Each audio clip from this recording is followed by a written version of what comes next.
நண்பர்களுக்கு வணக்கம். தமிழும் தங்கையாவும் என்ற யூடியூப் சேனல் வழியாக உங்களை வாழ்த்துவதில் நான் மகிழ்ச்சி அடைகிறேன். இந்த பதிவிலே குறுந்தொகையில் இருக்கிற 8வது பாடலின் நயத்தையும் அழகையும் கருத்தையும் நாம் காண இருக்கின்றோம். இந்த பதிவு யூபிஎஸ்சி தேர்வு எழுதுகின்ற மாணவர்களுக்கும் டிஎன்பிஎஸ்சி டிஆர்பி போன்ற போட்டி தேர்வர்களுக்கும் இது அதிகம் பயன்படும் என்று நான் நினைக்கிறேன். குறிப்பாக யூபிஎஸ்சி தேர்வு எழுதுகின்ற மாணவர்களுக்கு இது அதிகமாக பயன்படும் என்ற காரணத்தினாலே தேர்வுக்கு தயாராகின்ற அன்பர்கள் இதை கவனமோடு குறிப்பெடுத்து பயன்படுத்தி வாழ்க்கையிலே வளம் பெற நான் வாழ்த்துகிறேன். குறுந்தொகையில் 8வது பாடல்.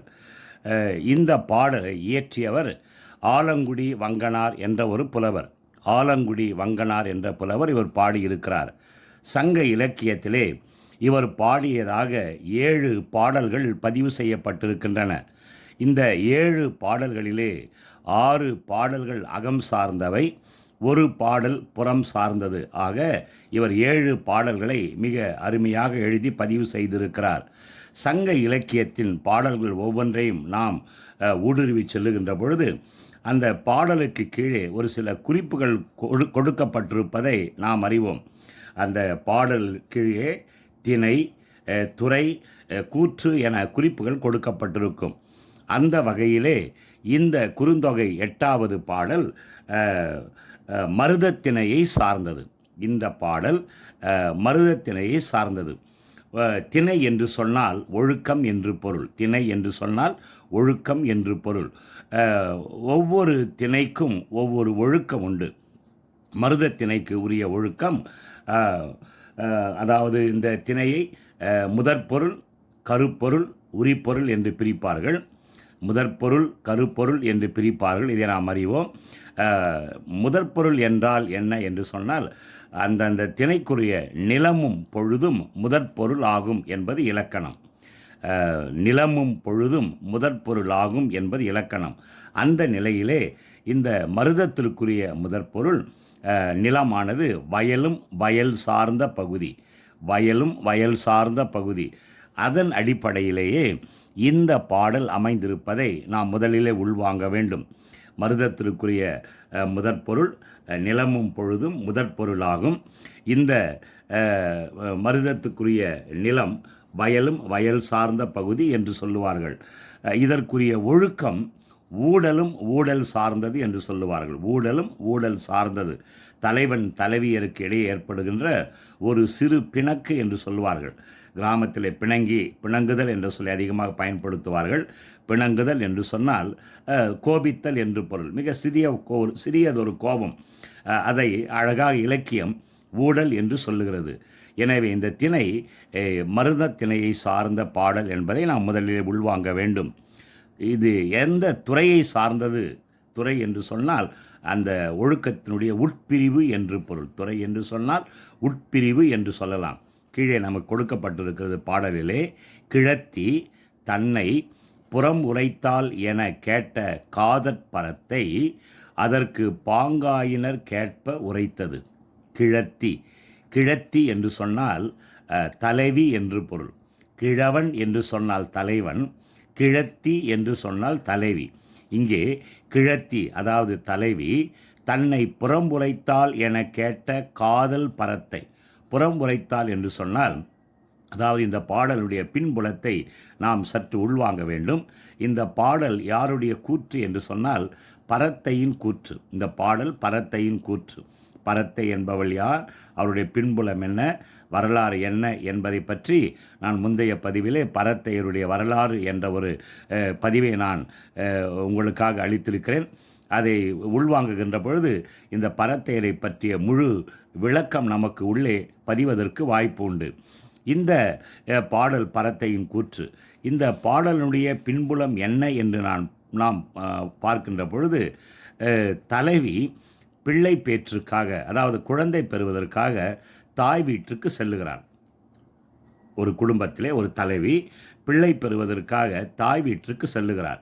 இந்த பிள்ளை பேற்றுக்காக அல்லது பிள்ளை பெறுவதற்காக தாய் வீட்டுக்கு தலைவி சென்றவுடனே தலைவன் இந்த பரத்தையை நாடி வருகின்றான். பரத்தையை நாடி வருகின்றான். இந்த பரத்தையோடு நீண்ட நாள் அவன் தங்கிவிடுகிறான். நீண்ட நாள் தங்குகிறான். நீண்ட நாள் தங்கிய அந்த தலைவன் தன்னுடைய மனைவி, அதாவது தலைவி, பிள்ளை பெற்று தன் வீடு திரும்பியவுடனே இதை கேள்விப்பட்டு பிள்ளையை பார்ப்பதற்காகவும் தலைவியை பார்ப்பதற்காகவும் தன்னுடைய வீட்டிற்கு அவன் வருகிறான். இந்த சூழ்நிலையிலே அந்த தலைவி பரத்தையை பழிக்கிறான். இவ்வளவு காலம் என்னுடைய கணவனை நீ மடக்கி வைத்திருந்தாயே, இவ்வளவு காலம் என்னுடைய கணவனை என்னிடம் அனுப்பாமல் நீ அவனை உன்னுடைய கைக்குள் போட்டு வைத்திருந்தாயே என்று சொல்லி அவளை பலவாறு பழிக்கின்றார்.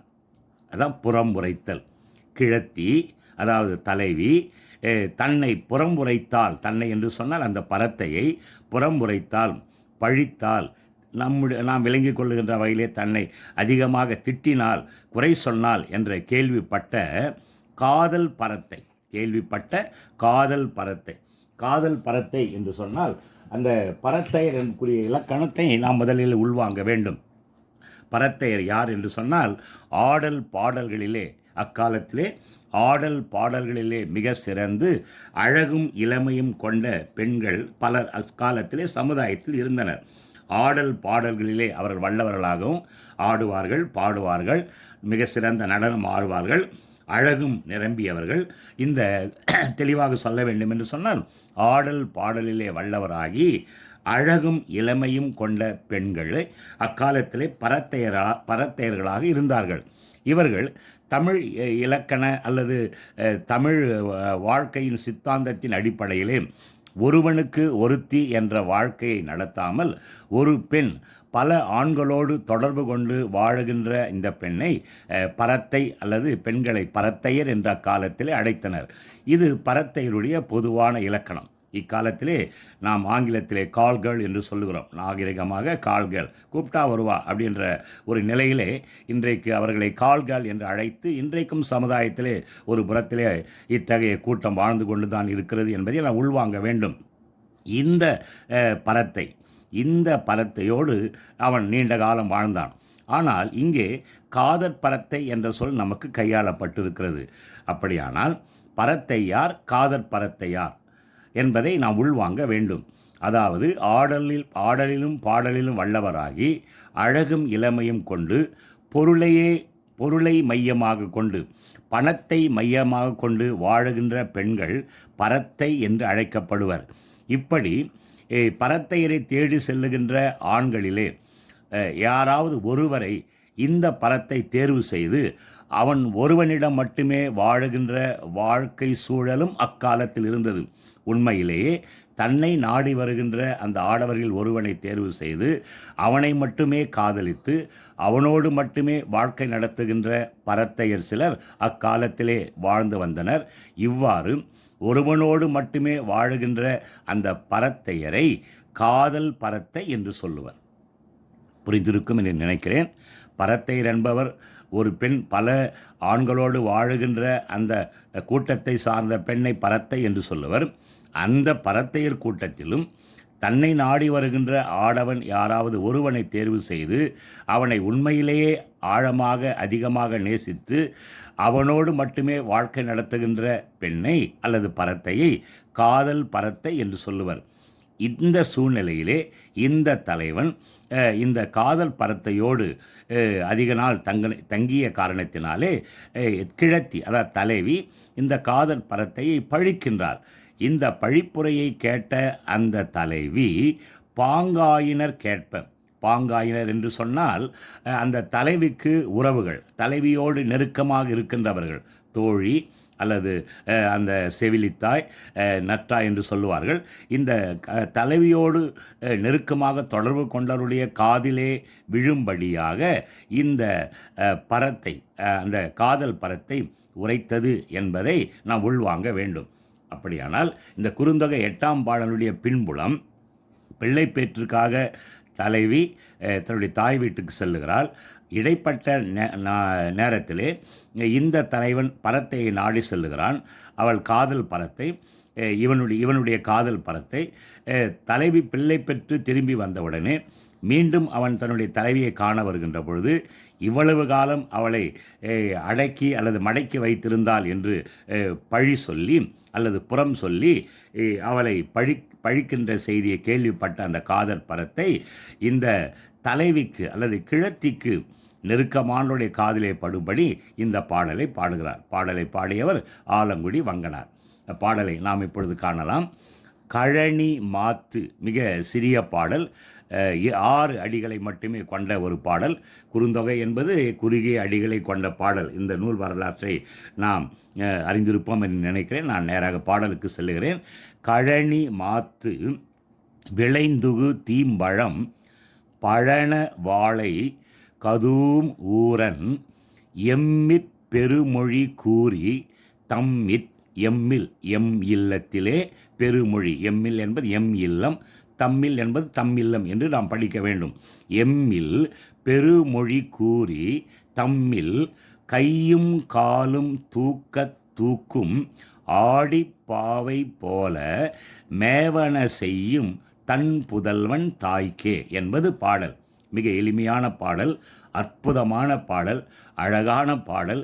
இந்த பாடலிலே 2 உவமைகள் புதைந்து கிடப்பதை நாம் உள்வாங்க வேண்டும்.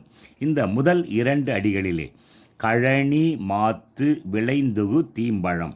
கழனி என்பது வயலும் வயல் சார்ந்த இடம். கழனி என்று சொன்னால் வயற்புறம். இன்னும் அழகான சொற்களை ஆசிரியர் பயன்படுத்தியிருக்கிறார் பாருங்கள். கழனி மாத்து, வயல் கழனிகளிலே அல்லது வயல் வரப்பிலே மா மரங்கள் வளர்ந்து நிற்கிறது. இந்த மா மரங்களிலே, கழனியினுடைய வரப்பிலே வளர்ந்து கிடக்கிற இந்த மா மரத்திலே விளைந்த தீம்பழம், மிக சுவை மிகுந்த இனிமை மிகுந்த அந்த மாம்பழமானது உகு என்று சொன்னால் விழுகிறது என்று பொருள். அதாவது கழனியிலே வயற்பரப்பிலே கழனியிலே இருக்கின்ற அந்த வரப்புகளின் மேலே வளர்ந்திருக்கின்ற இந்த மா மரத்திலிருந்து அல்லது மா மரத்திலே விளைந்த அல்லது பழுத்த சுவை மிகுந்த தீம்பழங்கள் கீழே விழுகிறது. அந்த மரத்துக்கு கீழே இருக்கிற அந்த பழன வாழை, பழனம் என்று சொன்னால் பொய்கை, அந்த மரத்துக்கு அருகில் இருக்கிற பழனத்திலே அல்லது பொய்கையிலே நீர்நிலையிலே விழுகிறது. அந்த நீர்நிலையிலே, அந்த பொய்கையிலே இருந்த வாழை மீன் கதூம் என்று சொன்னால் அந்த பழத்தை உடனடியாக கவ்வி உண்ணத் தொடங்குகின்ற ஊரை சார்ந்தவன் தலைவன் என்பது பொருள். அப்படியானால் இந்த 2 அடிகளிலே தலைவனுடைய விலாசம் நமக்கு முன்வைக்கப்படுகிறது. தலைவன் எத்தகைய ஊரை சார்ந்தவன் என்ற அறிமுகம் இங்கே தரப்படுகிறது. செழிப்பான நிலத்தை சார்ந்தவன், வசதி மிகுந்தவன் என்பதை இது மிக குறிப்பாக சொல்லுகிறது. திரும்பவும் சொல்லுகிறேன், 2 அடிகளை நான் விளக்குகிறேன். இந்த 2 அடிகளிலே உள்ளுரை ஓமம் என்பது புதைந்து கிடப்பதை நாம் உள்வாங்க வேண்டும். கழனி மாத்து, கழனிகளிலே வயல் வரப்பிலே விளைந்த மாமரத்திலே, கழனியின் வயற்பரப்பிலே வளர்ந்த மாமரத்திலே விளைந்த தீம்பழம், மிக இனிமையான சுவை மிகுந்த மாம்பழம் உகு என்று சொன்னால் கீழே விழுகிறது. எங்கே? பழனத்திலே கீழே இருக்கிற அந்த பொய்கையில் விழுகிறது. பொய்கையில் இருக்கின்ற வாழை மீன்கள் உடனே அதை கவ்வி, பழத்தை கவ்வி உண்ணுகின்ற ஊரை சார்ந்தவன் எம்மிற் பெருமொழி கூறி, எம்முடைய இல்லத்திலே அவன் தங்கி இருக்கின்ற பொழுது எங்களிடம் பெருமொழி கூறி, எங்களை பெருமையாக பேசி, பாடலுடைய பொருளை முதலில் உள்வாங்கிக் கொள்ளுங்கள். எங்களை புகழ்ந்து பேசி, நாங்கள் சொல்லுகின்றபடியெல்லாம் ஆடி, எங்களுக்கு வேண்டியவனைப் போல இருந்து, எம்மிற் பெருமொழி கூறி, எம்மை புகழ்ந்து, உங்களை விட்டு நான் பிரியேன், உங்களை கைவிட மாட்டேன் என்று சொல்லி பலவாறு காதல் மொழிகளை பேசி, பெரிய பெரிய வார்த்தையெல்லாம், இதை நம்ம பேச்சு வழக்கில் சொல்ல வேண்டுமெனா கொஞ்சம் நெஞ்சமான பேச்சல்ல, மிகப்பெரிய பெருமொழி, மிக அதிகமான சொற்களை பேசி எங்களோடு இருந்தான் என்ற பதிவு. எம்மிற் பெருமொழி கூறி தம்மில், அவன் தன்னுடைய இல்லத்துக்கு சென்ற பொழுது, அப்படியானால் எங்களுடைய இல்லத்திலே இருந்த பொழுது எங்களை பற்றி புகழ்ந்து கூறி, எங்களை பற்றி அழகாக சொற்களை சொல்லி, எங்களை வசப்படுத்துகின்ற முறையிலே பெரிய பெரிய சொற்களை எல்லாம் பயன்படுத்தியவன் தன்னுடைய இல்லத்திற்கு சென்ற பொழுது கையும் காலும் தூக்க தூக்கும் ஆடிப்பாவை போல. இதில் ஒரு உவமை. கையையும் காலும் தூக்க தூக்கும் ஆடி. ஆடி என்று சொன்னால் கண்ணாடி.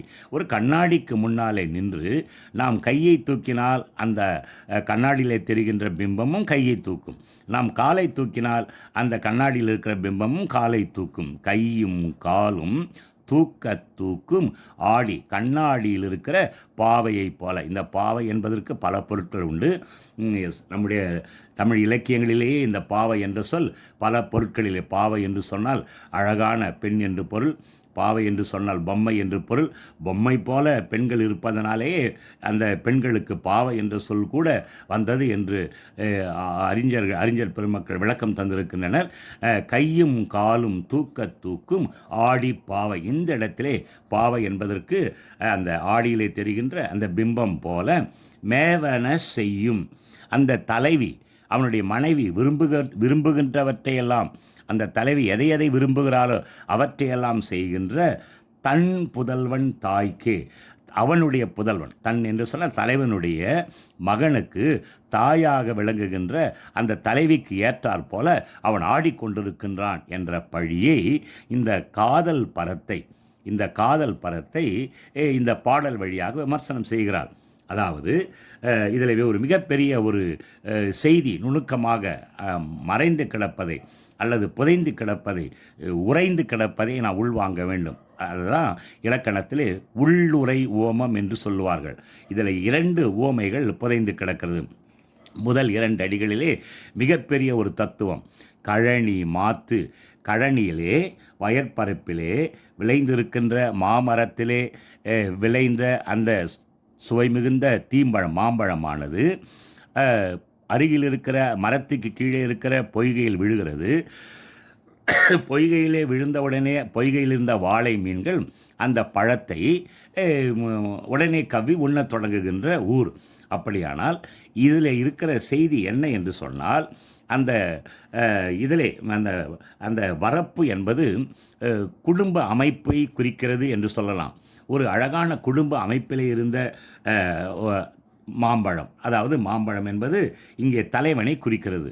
குடும்ப அமைப்பிலே இருந்து வந்த அந்த ஒரு கட்டுக்கோப்பிலே இருந்த உன்னுடைய தலைவன், அதாவது மாம்பழம் என்று சொல்ல தலைவன் தானாகவே அந்த மாம்பழமானது மரத்திலிருந்து தானாகவே விழுகிறது.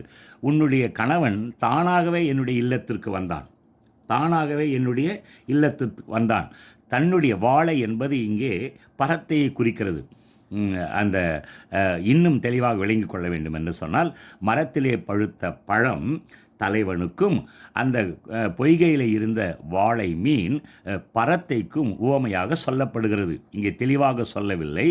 இது உள்ளே உறைந்திருக்கிற உவமையை, இந்த 2 அடிகளிலே உறைந்திருக்கிற உவமையை நாம் உள்வாங்குகின்ற காரணத்தினாலே, இந்த 2 அடிகளிலே உவமை உள்ளே உறைந்திருப்பதனாலே இதற்கு உள்ளுரை உவமை என்று பொருள். இன்னும் நான் சற்று விளக்குகின்ற பொழுது இது உங்களுக்கு புரியும் என்று நான் நினைக்கிறேன். அப்படியானால் அந்த மரத்திலிருந்து மாம்பழமானது தானாகவே பொய்கையிலே விழுந்தது. பொய்கையிலே விழுந்த சொய் மிகுந்த மாம்பழத்தை அந்த பொய்கையில் இருந்த வாழை மீன்கள் கவ்வி உண்ணத் தொடங்குகிறது. அப்போது அந்த மாம்பழம் மரத்திலிருந்து தானாகவே விழுந்தது. அதே போல் உன்னுடைய கணவன் தானாகவே நாங்கள் இருக்கிற பகுதிக்கு அல்லது எங்களுடைய இல்லத்திற்கு வந்தான். மாம்பழம் போன்ற செழிப்பான அழகான சுவை மிகுந்த அந்த தலைவன், ஒரு தலைவன் எங்களுக்கு கிடைக்கின்ற பொழுது நாங்கள் அவனை விட்டு விடுவோமா? உடனே அவனை பிடித்து அல்லது அவனை நாங்கள் சேர்த்து வைத்து அவனோடு வாழ்ந்து வந்தோம் என்று பரத்தை சூதகமாக அல்லது குறிப்பாக இந்த பாடலிலே தன்னுடைய கருத்தை விளக்குகிறார். இந்த செய்தியை கலைஞர் மு. கருணாநிதி அவர்கள் தன்னுடைய சங்கத்தமிழ் என்ற நூலிலே ஒரு பொது மகளின் புலம்பல் என்ற தலைப்பிலே இந்த பாடலை மிக அருமையாக பதிவு செய்திருக்கிறார்.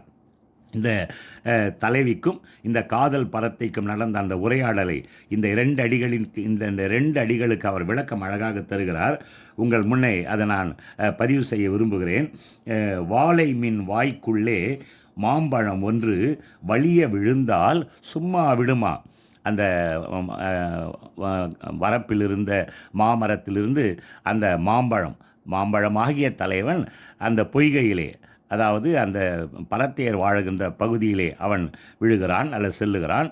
தன்னிடம் வந்த அந்த அழகான பழத்தை அந்த வாளை மீன் உண்பது போல அந்த பரத்தையர்கள் அவனை பயன்படுத்த தொடங்கினார்கள் அல்லது அவனோடு கூடி வாழத் தொடங்கினார் என்ற பதிவு இங்கே இருக்கிறது. கலைஞர் அவர் சொல்லுகிறார்கள், வாளை மீன் வாய்க்குள்ளே அந்த தலைவியை பார்த்து அவளை பழிப்பது போல ஒரு செய்தி இந்த 2 அடிகளிலே பதிவு இடப்பட்டிருக்கிறது. வாளை முன் வாய்க்குள்ளே மாம்பழம் ஒன்று வலிய விழுந்தால் சும்மா விடுமா, காலை அவன் என் மடியில் வீழ்ந்த கதையும் இதுதான் தோழி, பிறகென்ன நான் அவனை உறவென்று உரைத்தேனா, அல்லது வரிசை வைத்து வாவென்று அழைத்தேனா, விழி வலை வீசி வஞ்சித்து பிடித்தேனா, என் பொலிவை காட்டி பொடி போட்டு இழுத்தேனா, ஒரு புன்னகை வீசி அந்த புனிதனை கவிழ்த்தேனா, வசைப்பாடி எனை தூற்றும் வாணன் மனைவியே. அந்த தலைவை அவளை பழிக்கிறாள் அல்லவா, அதை அழகாக சொல்லுகிறார் கலைஞர் அவர்கள் தன்னுடைய பாணியிலே. வசைபாடி எனை தூற்றும் வாணன் மனைவியை கேள், இன்ப இசைப்பாடி கழிப்போம் என்று இரவலன் போல என்னை கெஞ்சியது யார். இரவலன் என்று சொன்னால் பிச்சைக்காரன், பிச்சைக்காரனைப் போல, பிச்சை எடுப்பவனைப் போல நாம் என்னிடம் அவன் உன்னுடைய கணவன் என்னை கெஞ்சிய கூத்தாடினான் என்பதை அழகாக பதிவு செய்கிறார். வசைப்பாடி எனை தூற்றும் வாணன் மனைவியை கீழ் இன்ப இசைப்பாடி கழிப்போம் என்று இரவலன் போல என்னை கெஞ்சியது யார். வந்த வாணன் என்னை நோக்கி நொந்த மனதோடு சொன்னது என்ன தெரியுமா, கட்டிலுக்கு துணையாய் வாய்த்த மங்கை பிள்ளை தொட்டிலுக்கு முழு நேர காவல் ஆனாள். இதிலே கலைஞருடைய கைவண்ணம் தெரிகிறது பாருங்கள். குழந்தை பேற்றுக்காக அவள் சென்றதையும் சென்ற நேரத்திலே அந்த தலைவன் இந்த பரத்தையரிடம் வந்ததையும் அழகாக நறுக்கு தெரித்தாற் போல 2 அடிகளிலே கலைஞர் சொல்லுகிறார். இதற்கு விளக்கம் தருவது போல, கட்டிலுக்கு துணையாய் வாய்த்த மங்கை பிள்ளை தொட்டிலுக்கு முழு நேர காவல் ஆனால், தொடர்ந்து பல நாட்கள் பட்டினியால் வாடி இன்று துணிந்து உனை தேடி இன்பம் பருக வந்தேன், கட்டி அணைத்து என் காய்ச்சலை போக்கு என கெஞ்சி கூத்தாடினான் என்று தலைவனை பற்றிய விவரத்தை, அந்த தன்னை நாடி வந்த தலைவனை பற்றிய வரலாற்றை அல்லது தலைவனுடைய பின்புலத்தை தலைவிக்கு, அவனுடைய மனைவிக்கு அழகாக இந்த அடிகளிலே அவள் விளக்கம் தருகிறார். மிகப்பெரிய நுணுக்கமான ஒரு ஓமை என்று சொல்லலாம். இதை உள்ளுரை ஓமம் என்று இலக்கணம் சொல்லுகிறது. உள்ளுரை ஓமம் என்பதற்கு ஒரு தனியான பதிவு உங்கள் முன் வைக்க வேண்டும் என்று நான் விரும்புகிறேன். அதாவது இயற்கையாக இருக்கின்ற பொருட்கள், இயற்கையில் நடைபெறுகின்ற அல்லது இயற்கை பொருட்களையும் அவற்றின் செயல்பாடுகளையும் தலைவன் தலைவி முதலிய அகப்பொருள் மாந்தருக்கும் அவரது செயல்களுக்கும் ஓமையாக அமைப்பது அல்லது ஓமையாக சொல்லுவது உள்ளுரை ஓமம் என்று சொல்லுவார்கள். அதாவது இயற்கையாக இருக்கிற பொருள், அதாவது இங்கே வரப்பிலே மரம், மாமரம், அந்த மரத்திலே பழுக்கின்ற மாம்பழம், அந்த மரத்தில் இருக்கிற அந்த மாம்பழமானது தானாகவே பொய்கையில் விழுகிறது.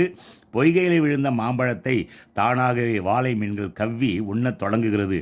இயற்கையாக நடக்கிற இந்த செய்தியை வாழ்க்கையில் இருக்கின்ற தலைவன் தலைவியினுடைய செயல்பாடுகளோடு பொருத்தி சொல்லுகின்ற அல்லது ஓமையாக சொல்லுகின்ற செயல்பாட்டை உள்ளுரை ஓமம் என்று சொல்லுவார்கள்.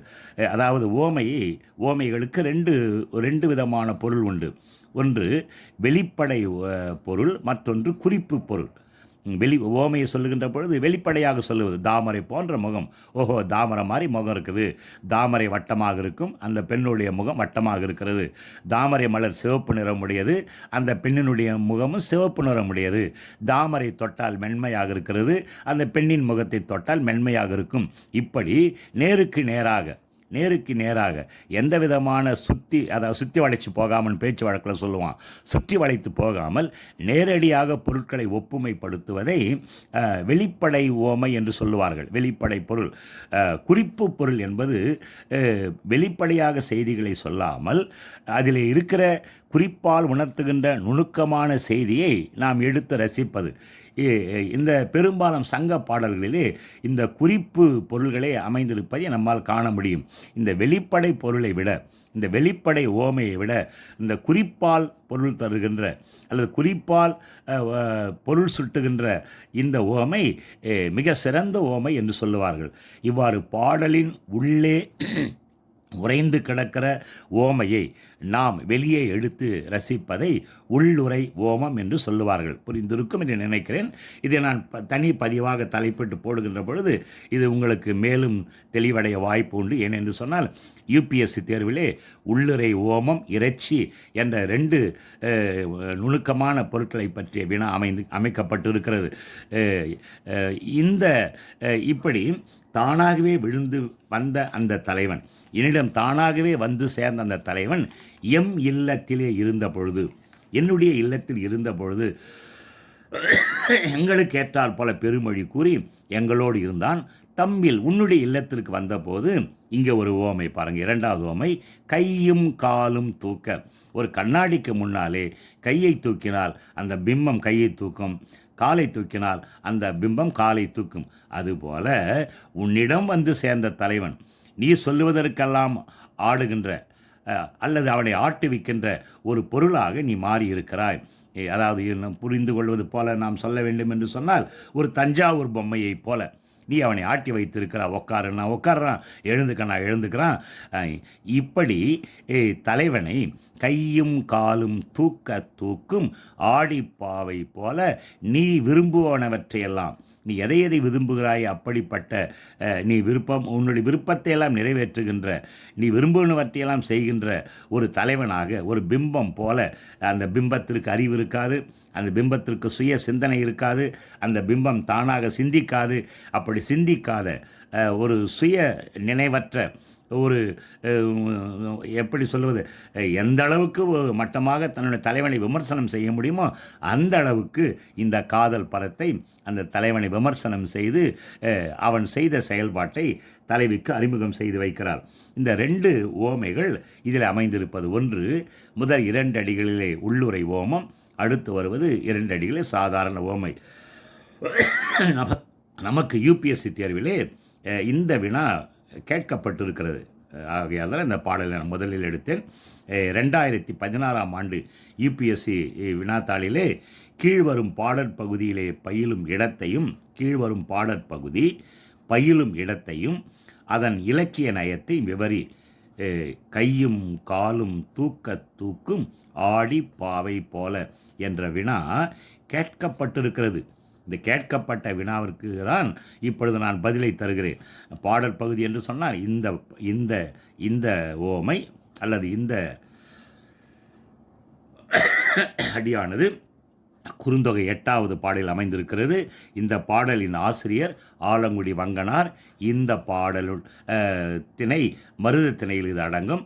மருதம் என்றால் என்ன, முதற்பொருள் என்ன, உரிப்பொருள் என்ன என்று விளக்க வேண்டும். இது எந்த துறையை சார்ந்தது, இது யாருடைய கூற்று என்ற அனைத்தையும் நான் விளக்குகின்ற 20 மதிப்பெண் வினாவில் இது கேட்கப்பட்டிருக்குது என்று நான் நினைக்கிறேன். எனவே நீங்கள் இதை உள்வாங்கி தேர்வு நேரத்தில் பயன்படுத்தி வாழ்வில் வளம் பெற நான் உங்களை வாழ்த்துகிறேன்.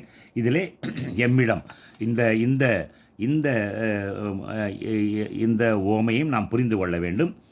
ஓமை 1, ஓமை 2, 2 ஓமைகள் இதில் பதிந்திருப்பதை நாம் உள்வாங்க வேண்டும். இன்னொரு நுணுக்கமான ஒரு கருத்தையும் இந்த காதல் பரத்தை பதிவு செய்கிறாள். தன் புதல்வன் தா என்று சொல்லி அவன் பயன்படுத்துகிறார். ஆடிப்பாவை போல மேவன செய்யும் தலைவி என்று சொல்லியிருக்கலாம், புதல்வன் தாய்க்கு என்று சொல்லுகிறாள். இதிலே ஒரு கேலியும் ஒரு கிண்டலும் இந்த சொல்லிலே புதைந்திருப்பதை நான் உள்வாங்க வேண்டும். அதாவது இந்த தலைவியை அவள் கேலி செய்கிறாள், விமர்சனம் செய்கிறாள். அதாவது அவள் பிள்ளை பெற்றவள். நுணுக்கமாக அதை வெளிப்படையாக சொல்ல வேண்டுமென்றால் நீ பிள்ளையை பெற்றவள், நீ பிள்ளை பத்தவ, அந்த பேச்சு வழக்கில் சொல்ல பிள்ளை பத்தவன் சொல்லுவாங்க. அவர் உள்ள பிள்ளையை பெற்றெடுக்கின்ற பொழுது அவள் தன்னுடைய இளமையிலிருந்து அல்லது இளமைத்தன்மையிலிருந்து வழுவி சற்று முதுமைத்தன்மை அடைவதற்கு வாய்ப்பு உண்டு என்பதை அவள் நுணுக்கமாக சுட்டி காட்டுகிறார். அதாவது நீ வயதானவள், வயது முதிர்ந்தவள், பிள்ளை பெற்றவள், நானோ இளமையானவள், கட்டுக்குலையாமல் இருக்கிறேன் என்று தன்னுடைய சுயத்தையும் இந்த இடத்திலே அவளுடைய இழிவுத்தன்மையையும் அவளுடைய அந்த அழகு குலைச்சலான அந்த தன்மையையும், அதே நேரத்திலே தான் இளமையோடு இருக்கிறேன் என்ற அந்த காதல் பரத்தை தன்னுடைய குறிப்பையும் இந்த புதல்வன் தாய் என்ற இடத்தில் புதைத்து வைத்திருக்கிறார். 6 அடியில் அமைந்த ஏறக்குறைய அந்த சொற்களை கூட எண்ணிவிடலாம்.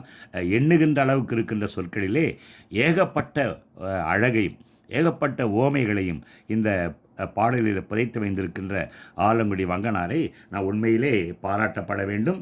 இந்த பாடலிலே யூபிஎஸ்சி தேர்வு எழுதுவர்கள் நுணுக்கமாக கவனிக்க வேண்டும்.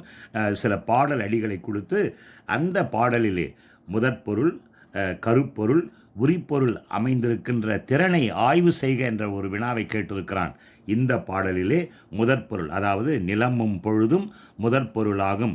நிலம், வயலும் வயல் சார்ந்திடம் இந்த 8வது பாடலில் வந்திருக்கிறது. உரிப்பொருள், ஊடல் நிமித்தமும் என்று சொல்லுவார்கள், உரிய ஒழுக்கம் என்று சொல்லுவார்கள். தலைவனுக்கும் தலைவிக்கும் இடையே இருக்கின்ற அந்த ஊடல் சம்பந்தமான செய்தி இதிலே பதிவு செய்யப்பட்டிருக்கிறது. கருப்பொருள் என்று சொல்லுவார்கள், அந்தந்த நிலத்திலே வாழுகின்ற மக்கள், கடவுள், மரம், மலர் போன்றவை கருப்பொருள் என்று சொல்லுவார்கள். அவைகளும் இந்த பாடலிலே வந்து அமைந்திருப்பதை நம்மால் காண முடிகிறது. முடிந்தவரை இந்த பாடலை நான் சுருக்கமாகவும் அதே நேரத்தில் விளக்கமாக விளக்கியிருக்கிறேன். முதற்பொருள், கருப்பொருள், உரிப்பொருள் என்ற 3 பொருளும் இந்த பாடலிலே விளையாடி இருப்பதை நீங்கள் உணர்வீர்கள். எனவே கருத்தோடு இந்த பாடலை உள்வாங்கி உங்கள் கருத்துக்களை கமெண்ட் பாக்ஸிலே பதிவு செய்யுங்கள். உங்களுடைய கமெண்ட் பாக்ஸில் நீங்கள் பதிவு செய்வதற்கேற்றார் போல நாங்கள் உங்களுக்கு கருத்துக்களை முன்வைக்க முடியும் என்று நான் விரும்புகிறேன். திரும்பவும் சுருக்கமாக இந்த பாடல் கருத்தை நான் சொல்லுகிறேன். குறுந்தொகை 8வது பாடல், ஆசிரியர் ஆலங்குடி வங்கனார். கழனி மாத்து, கழனினுடைய அல்லது வயல்வெளிகளிலே வளர்ந்து நின்ற மாமரத்திலிருந்து சுவை மிகுந்த அழகான பழமானது பழன வாழை அந்த அருகில் இருக்கிற அந்த பொய்கையில் விழுகிறது. பொய்கையில் இருந்த வாழை மீன்கள் உடனே அவற்றை கவ்வி உண்ணத் தொடங்குகின்ற செழிப்பு மிகுந்த ஊரை சார்ந்தவன் இந்த தலைவன். அத்தகைய தலைவன் எம்முடைய இல்லத்தில் இருக்கின்ற பொழுது எம்மை நோக்கி பெருமொழி எங்களை புகழ்ந்து கூறி எங்களோடு இணைந்து இணக்கமாக வாழ்ந்தான். தன்னுடைய இல்லத்திற்கு சென்ற பொழுது தன்னுடைய மனைவியை பார்த்து அல்லது தன்னுடைய மனைவியோடு வாழ்கின்ற பொழுது கையும் காலும் தூக்கும் ஆடி பாவை போல. அவள் உட்காருனா உட்கார்ந்தான், எழுந்துன்னா எழுந்தான். அவள் சொல்வதெல்லாம் செய்து அவள் விருப்பம் போல அவன் வாழ்ந்து வருகிறான். கண்ணாடிக்கு முன்னால் இருக்கிற ஒரு பிம்பத்தை போல அவள் விரும்புவனவற்றையெல்லாம் செய்து அவளோடு வாழ்ந்து வருகின்றான் என்று சொல்லி அவனை கேவலமாக பேசுகிறான்.